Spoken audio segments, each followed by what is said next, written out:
not about men or women. It is about understanding what are the skills, ability, and knowledge of a person. The moment we tune ourselves according to the ability of skills, knowledge, then the gender coloring goes off. Is what I feel. And as far as prevention of sexual harassment is concerned, it is a law which is in place, and organizations or institutions, they need to have more of these sensitization sessions to be able to let go of inequality. Most importantly, inequality. Do you have a female idol you look up to? Oh, there are so many. Anyone name some? Okay, name some would be, see, if I were to start, I would say my mother, of course, my Of mother, my course. sister, and I would say Priyanka Chopra. Yeah, I mean, I like her, needless to say. Sushmita Sen, Mel Robbins. Mel Robbins, I mean, I like her. I like what she comes up with. So those are the things. I mean, those are the few people I like. So, as we know that you are deeply involved in PoSH, so what does what steps does corporate services take to make sure it's implemented? Very wonderful, a wonderful question indeed.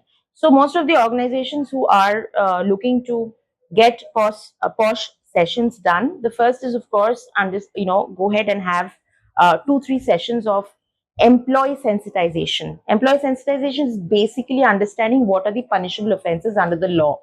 The second step they take is internal committee, building an internal committee who will take care of complaints when a complaint comes in. Okay, and who will make sure that a person who comes up with a complaint does not go back being unheard, and a respondent against whom the person is complaining, that person is also heard. So it's not, doesn't give, tilt their favor towards women, unlike a common myth.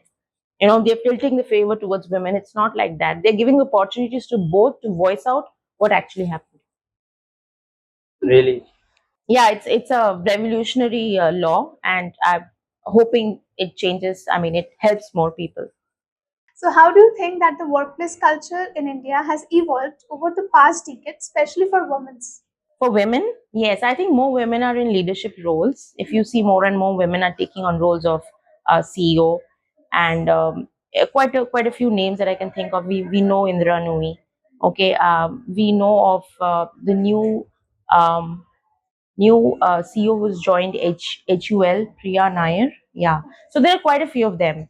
So I think leaders, women leaders, are also focused and motivated as much as male leaders are. The only difference is, I find, and it's true, women leaders tend to be a little more empathetic, okay, than men. And I'm not saying men leaders are not empathetic, but women leaders tend to have that naturally. It's just They something have that the is. nature in themselves. Yes. So inherently they are more empathetic, but they're as focused as any male leader. Looking back at time, if you can go back and meet the Miss Shanti when she was trying to get a job, Right. what one piece of advice would you give her? Yes. Okay, let me go back and think of that. Yes, I remember that time very well. I would just, first of all, I would be very happy that, I mean, I did know that I would have come that far. I didn't know it then. So that is one thing I would tell myself. And I would also tell myself that, as long as you put yourself out there, you will have something going on for you. So, and if you trust yourself, everything will happen. If you're not trusting yourself, then there's a problem. Trust is very important. Self trust is very important. That's correct. Ma'am, looking at our young current generation, they are running behind early success, right? As you mentioned about success. What is early success? Sorry? What is early success? They are preferring smart work rather than hard work. Or Okay. they're chasing short-term success, like through any means, like You mean a quick thing? yeah, quick thing. Yeah. Okay. So, one piece of advice would you give? I would say stick to one path. I mean, we tend to hop, skip, and jump and experiment with too many things, and there is so much happening right now. So stick to one thing. I mean, try to specialize. I would tell myself the same thing, that specialize in one or two things. There can be many things you can explore. Yeah. If that doesn't work, then you move towards the next thing. So smart work is good, but changing that because we are smart and want to keep changing, that is not good, and that has never worked for me also. I think it is important to stick to what you're doing, and even if you fail, do it again and again. You'll only get better, is what I feel. So where do you think the limit is? Like, इसके बाद और नहीं try करना. No, I don't think you reach a limit because you will learn to do it better every time. Okay. The more you fail, you will learn to do it better every time. But at one point of time, if you feel you've learned a lot, then you might want to do something else. For example, you get into a role in an organization and you've spent 5 years in that role. You want to move out of the role and do something better? Yes. For sure. One last question is that there's often a fine line between professionalism Mhm. and authenticity. Right. So, do you think that people they hide too much of their real selves in order to being judged, and the fear of being judged, they're hiding their real selves? People are hiding themselves. Most of us are hiding ourselves because we fear we are being judged. It's a very natural feeling. But sometimes professionalism demands that kind of, I would say, that kind of nature. But are we being authentic? Yes. I mean, if it requires us to be authentic, we need to be authentic because especially when you are in a demanding job role, there would be occasions you have to say certain things which are not working. Okay, so authentic side will come across, but we try to keep it as professional as we can because otherwise conflicts arise. Uh, Yeah. Ma'am, we have a rapid fire Yes, session. that's a good one. I'm looking forward to it. We call it Techno Wants to Know. Okay, So let's. we call it what again? Techno Wants to Know. Techno wants to know. Okay. So let's begin. Yeah. Okay. One word to describe yourself. One word to describe myself: enthusiastic. coffee or tea? Tea these days. A book that changed your perspective. The Knight in the Rusty Armor. It's a book about learning to evolve. A morning person or a night owl? Combination. I'm some days morning person, some days I'm a night owl. I mean, I'm not consistent. It depends. Okay. One corporate word you hate, secretly hate. It's no longer a secret once I say it. But I've heard of flip the script a lot, and I feel that's something that we can't do. You can't flip the script whenever you want. I think Overnight. Yeah, overnight. Yeah. And a go-to stress buster? Sleep, You music. What's your favorite genre? Oh, depends. I mean, I like these days. I like listening to Mediterranean music on YouTube, and it's just a lot of violins playing and everything else. So Okay. Do you do yoga? yes, I do yoga. Yeah, important stress buster. Yeah, One piece of advice you have ever received? so many, so many The advices. best one. When I started out my career back in I'm before 2005, and I was not having it easy. Of course, my father said that you're not ambitious enough.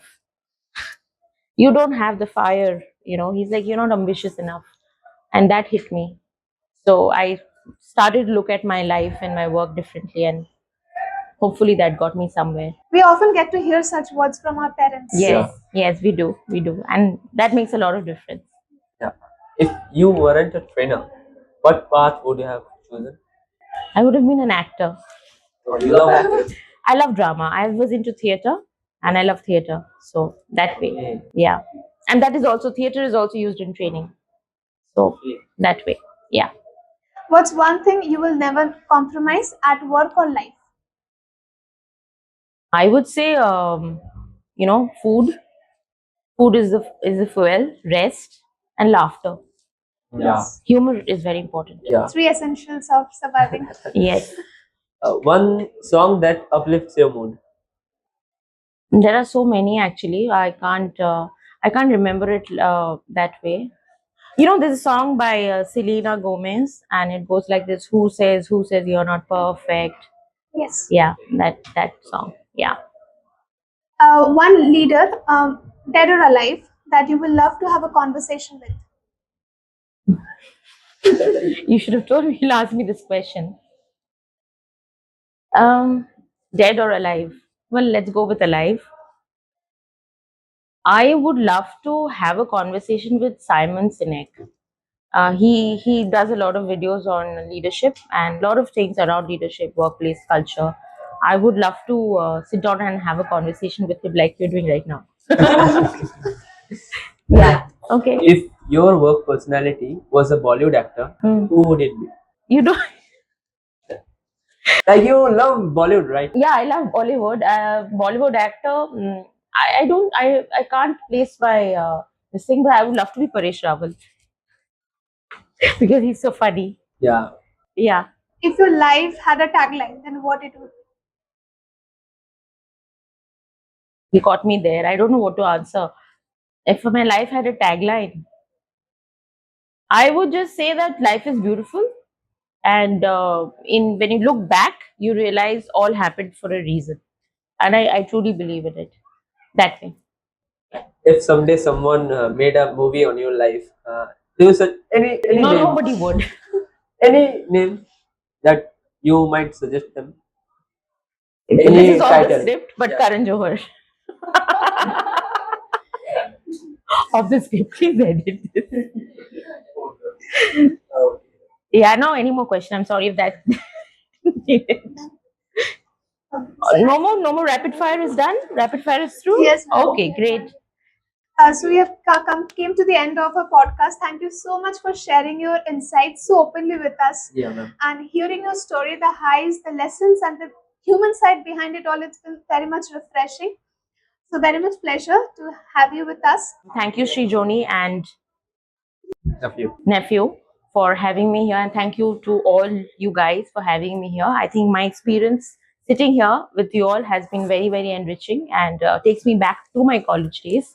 And it was lovely coming over and having this conversation. It didn't feel like a conversation. It didn't feel like a podcast, and that is what I liked the most. I'm sure our listeners have also enjoyed the conversation like we did. And for our viewers, thank you everyone for turning in. I hope you've enjoyed this conversation and please stay tuned for furthermore inspiring stories. Thank you.